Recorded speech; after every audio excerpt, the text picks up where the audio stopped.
যদি একবার খুশি হয়ে দরুদ পড়ে আল্লাহ রাব্বুল আলামিন বান্দার জিন্দেগি থেকে 10টি গুনাহ মাফ করে দেয়। 3 নম্বরে আমি যেদিন হাসরের ময়দানে, যেদিন কেউ কাউকে যেদিন চিনবে না, সমস্ত মানুষ যেদিন নাফসি নাফসি নাফসি নাফসি নাফসি বলে চিৎকার করবে, হাসরের ময়দানে আপনার আমার নবী ব্যতীত কিন্তু অন্যান্য নবীরা নাফসি নাফসি নাফসি নাফসি করতে থাকবে। বাবা কথা ঠিক কিনা?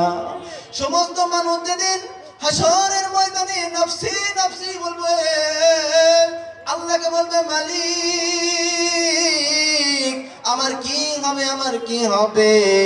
আর সেই দিন ওই কঠিন হাসরের ময়দানে আমার আল্লাহ রাব্বুল আলামিন বলেন, এমন কোন বান্দা দুনিয়াতে নাই আমার সামনে মাথা উঁচু করে দাঁড়াবে যেই দিন হাসরের ময়দানে মাথার উপরে যেদিন সূর্য চলে আসবে, গুনাহগারের মাথার মগজগুলো টকবক টকবক টকবক করতে থাকবে। বাবারে গভীর কান লাগায় দেন, কোন দিকে কোনো নজর নাই, কোন দিকে তাকাবেন না, কোন দিকে কোনো নজর নাই, একবারে গভীর কানটা লাগায় দেন। ভাবেন আজকে হাসরের ময়দানে পড়ে গেলাম, আল্লাহর সামনে পড়ে গেলাম, আল্লাহর সামনে পড়ে গেলে আল্লাহকে কি জবাব দিব?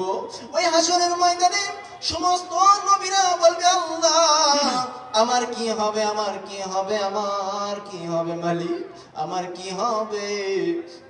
সবাই আপনি আমি সবাই সেদিন সেজদায় পড়বো, আল্লাহকে বলবো মালিক আমার কি হবে, আমার কি হবে, আমার কি হবে।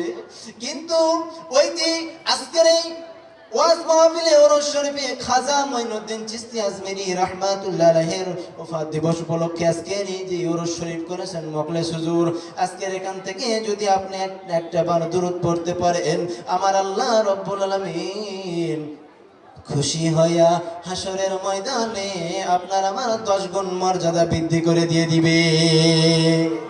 আর চিৎকার মেরে বলা যাবে কি সুবহানাল্লাহ? খুশি হয়ে আল্লাহ তাআলা কি দিবেন? 10 গুণ মর্যাদা বৃদ্ধি করে দিয়ে দিবেন। সবাই কান্না করবে, আল্লাহ আমার কি হবে, আল্লাহ আমার কি হবে।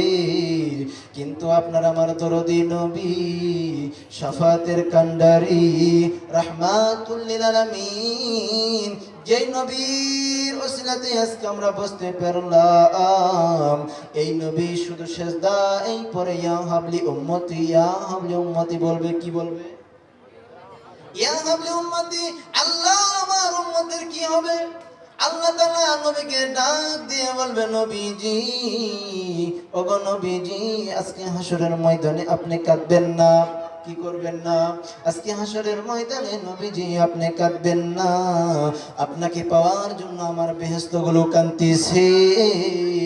আল্লাহ তাআলা নবীকে এই কথা বলার সঙ্গে সঙ্গে আপনার আমার নবীজি আল্লাহকে ডাক দিয়ে বলবেন, প্রভু আপনার আমাকে আপনার বেহেশতগুলো আমাকে পাওয়ার জন্য কাঁদতেছে গো নবীজি।